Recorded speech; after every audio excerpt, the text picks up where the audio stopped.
Magandang umaga po mga kaibigan. Ito po meron tayong na-receive na panel gauge. No?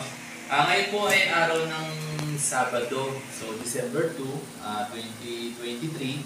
So ito pong panel gauge po nito, actually ano po ito dalawa. No?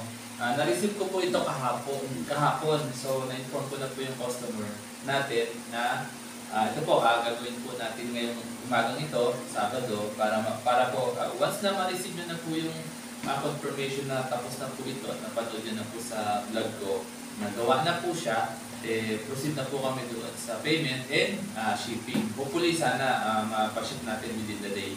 No? Pero kaya naman po as long as ma-receive na po ng customer po yung ating vlog about dito sa panel gauge niya. Okay, so, ito nga palang customer na ito, no? From Bagakay, Dumaguete, Negros Oriental. So, marami na po tayong mga customer dyan. So, mga taga Negros Oriental, maraming salamat po sa inyong tiwala at suporta. So, not mentioning na po yung name, confidential na po siya as advice po ng ating customer. So, ito po, gagawin na po natin ito. So, ang panel gauge po nito is Fortuner. So ito po ay may nag-flicker. Ang issue po nito, may mga time naman minsan pag on mo ng makina, ang tagal mabuhay. Or sometimes minsan ayaw na talagang magbukas no? Okay. So i-repair na po natin siya. Okay, yan. By the way, ito nga palang box nito. Pag pinaship po natin sa customer, usually pag malalayo pong lugar, so hindi na po natin siya inilalagay dito. Dito po natin siya inilalagay dito sa plastic. Kasi may mga experience po ako before na pag nababasa ng ulan o napapatungan ng mabibigat, UUP po ito. So nagkakaroon po ng damage yung gauge. So kaya kailangan ko po to address po yung issue na yun. So kailangan ko po talagang bumili nito. At talagang kailangan po secure na po siya dapat. Okay.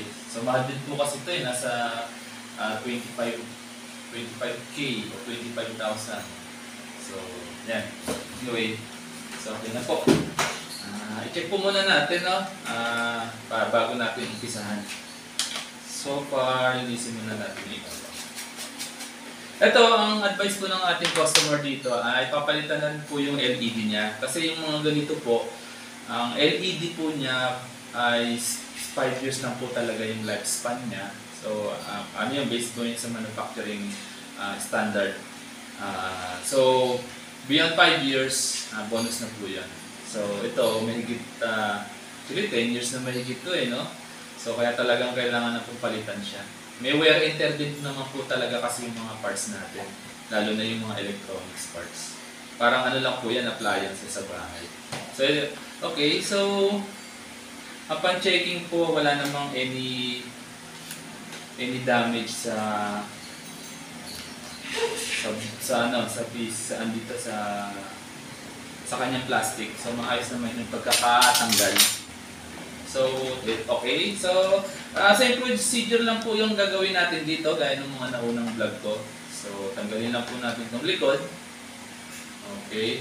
So, ito po, kailangan ko po muna kasi i-inspect bago ko po umpisahang i-repair para at least makita po ng customer natin kung may history po siya ng na-repair na or nalubog sa baha.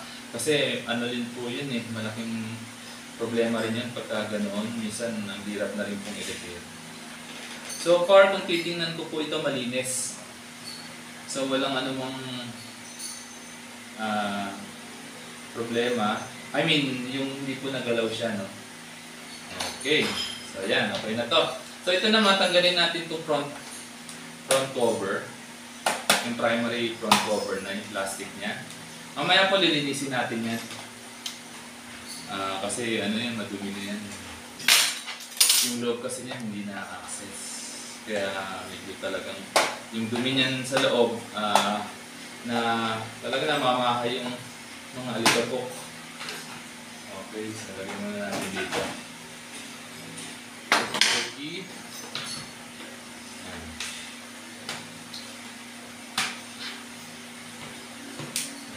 Okay. Madali lang po tanggalin ito. Nakaklip lang po ito mga kaibigan. Yung sa mga gusto mag-DIY, as long as capable po kayo, pwede nyo po subukan yung tutorial. Meron naman po akong tutorial sa bawat vlog ko at sa mga post ko sa mga social media. So check nyo na lang po. Pero kung hindi naman po kayo masyadong maalam, I advise na wag na po kayo mag-take ng risk. Kasi napakamahal po ng gauge pagka nasira po ninyo.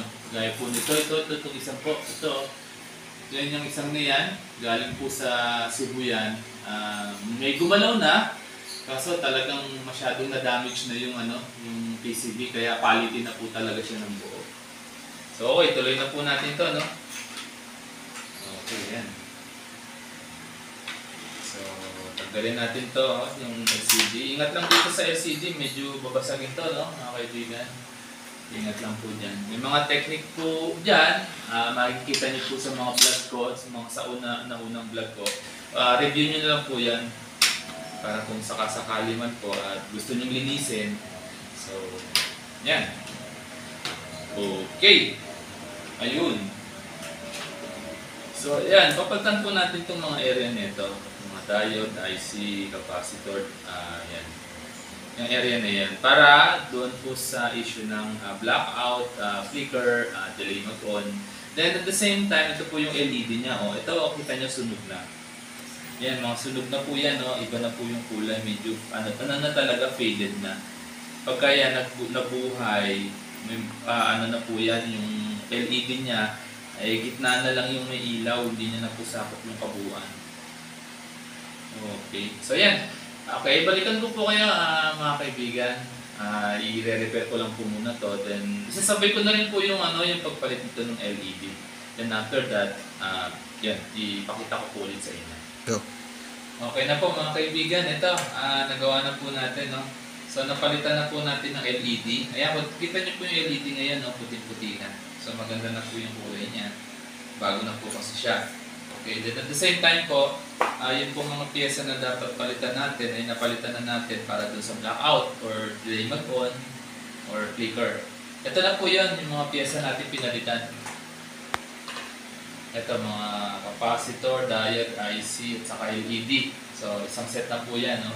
So ito po naman yung mga ginamit natin mga piyesa. Kung makikita nyo, lahat po yan mga brand nyo, nakasil pa po. So talagang no worries po pagdating sa quality ng parts. Okay? So yan. Ngayon, nilagyan ko po ng antena dito. Itong antena po nito, ano lang po ito, supply para mapagana po natin itong board kahit na wala po dun sa sasakyan. Okay? So yan. Susuplayin lang po natin ito.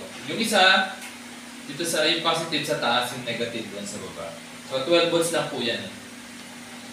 Okay, huwag po kayo magkakamali ng inject ng voltage. Pag baliktad po yan, sisira po yung board ninyo.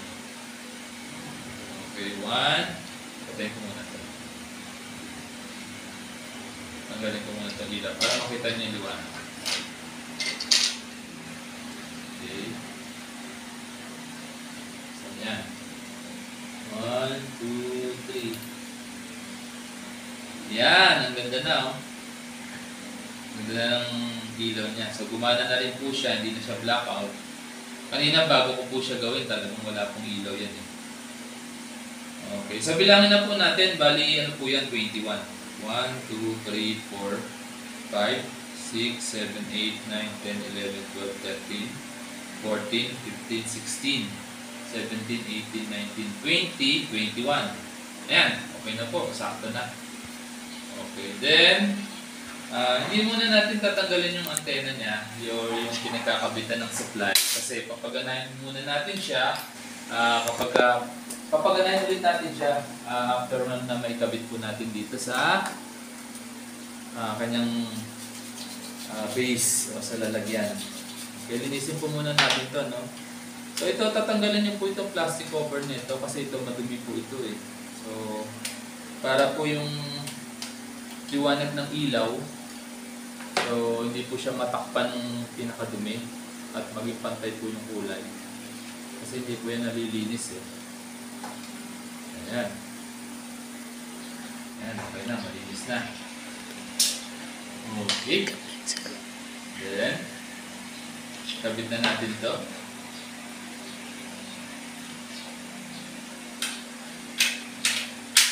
Yan.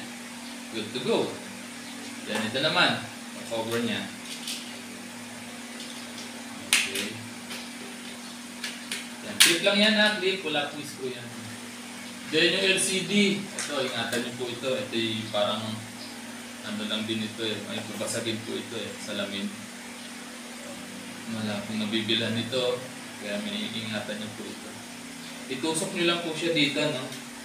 Tapos press niyo lang siya. Pag pinarest nyo ay pumasok, tanggalin nyo, ibalik nyo ulit. Baka kasi tumutukod yung pin niya dito sa plastic. Baka pag pinwersa nyo mabalik. Ingat lang po. Okay. Then ito, kabit na natin ito. Mismo natin. Ayan.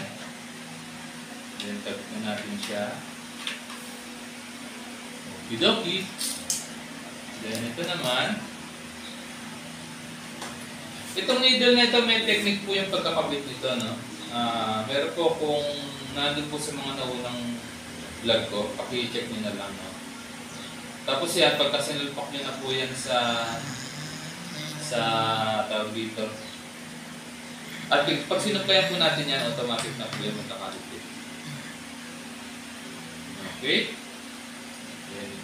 Itong mahaba dito sa gitna, sa KMH. Okay. Tumaba. Iset niya lang siya initially sa dulo. Okay. Tapos ibaba niya. Iset niya sa 0. Okay. Yan. Tapos ito namang maliit dito sa RPM. Set niyo muna niya sa dulo. Bago ibaba niyo siya, set niyo sa 0. Okay, yan. Pag sumobra sa 0, bumaba masyado, ikot nyo lang, tapos balik nyo ulit. So, yan. Kung makikita nyo, sinet ko po siya sa 0. Pero, yan, kailangan nyo pong ikutin ulit. Pakiramdaman nyo po, baka may sumasayad. Pag walang sumasayad, okay na. Then, set nyo sa pinakamataas. Para mamaya pagka-calibrate natin, babalik siya dun sa 0. Then, ito rin. Pag may nasayad, diangat nyo lang ng konti. Para hindi sumaya dito sa plastic. So, walang nasayad, no? Okay, yan. Sinet mo natin siya sa taas. So, lahat yan. Okay, so mamaya po, pagka sinuplayan natin, magkakalibrate po yan. Okay? Yan. Okay na. Tapos, ito, linisin po natin ng acrylic cleaner. Lalo na itong loob. Madumi na. Hindi lang masyadong halata yung dumi kasi kulay tin siya. Okay. Pero kapag yan pinunasan po ninyo, ang basahan, makikita nyo dumi na. Ayan. Mga alikabok po kasi yan na dumikit. Ayan, bagong-bago na. Ayan, dumi. Ayan. Tugo na to.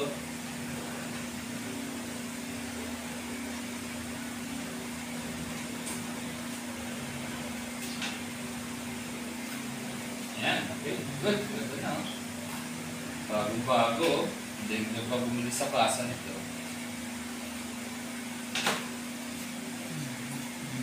Ayan. Okay, then salpak nyo lang siya. Okay. So mamaya ko na ikakabit ito, no? I-offline ko na lang yung pagkakabit nito. Para dire-diretso na ako. Ilalagay na po natin ito sa box. Then papaship na po natin. Okay, so yan na po. So yan, supplyan po natin, no? Kung makikita nyo po, bago ko po kanina ikabit, yung mga needle po, nakalagay po yan sa pinakataas. Okay? So ngayon, pag sinuplayan po natin siya, magka-calibrate na po yan. Kapag, indication po yan, kapag nag-calibrate siya, so good na po siya. So, yung calibration niya is from dun sa taas, mapupunta na po, mag-move na sa 0 yung needle. Tapos magkakaroon na rin po siya ng reading dun sa odometer niya. Okay. Kasi pag hindi po nangyari, may problema pa rin yan. Pag hindi yan nag-calibrate. Okay, so start na natin, no? Tingnan nyo mabuti, no? 1, 2, 3. Yun, bababa yan, bababa. Yun, bumaba na, oh. Okay, calibrated na po yan, no? At saka ang ganda, ang puti, oh. Kasi bago na po yung ilaw niya, no? So, ang auto reading niya ay 129K 457. Yan. Okay, hindi siya masyadong gamitin. Okay na po ito, mga kaibigan. So, pwede ko na po itong ipaship today. Once na ma-review na po ng ating customer yung itong vlog after po may upload. So muli mga kaibigan, maraming salamat po sa inyong tiwala, lalo na po dito sa mga nagpadala po dito na taga Dumaguete, Negros Oriental. So Dumaguete, Negros Oriental. Maraming salamat po, bossing. Thank you po sa inyong tiwala. So mga kaibigan, yung pong details po kung magkano at saan po ako nagsiservice dito sa Along-Along my area. Paki-check na lang po doon sa description ng bawat vlog ko. So muli, maraming salamat po sa inyong lahat, sa inyong tiwala. Maraming salamat.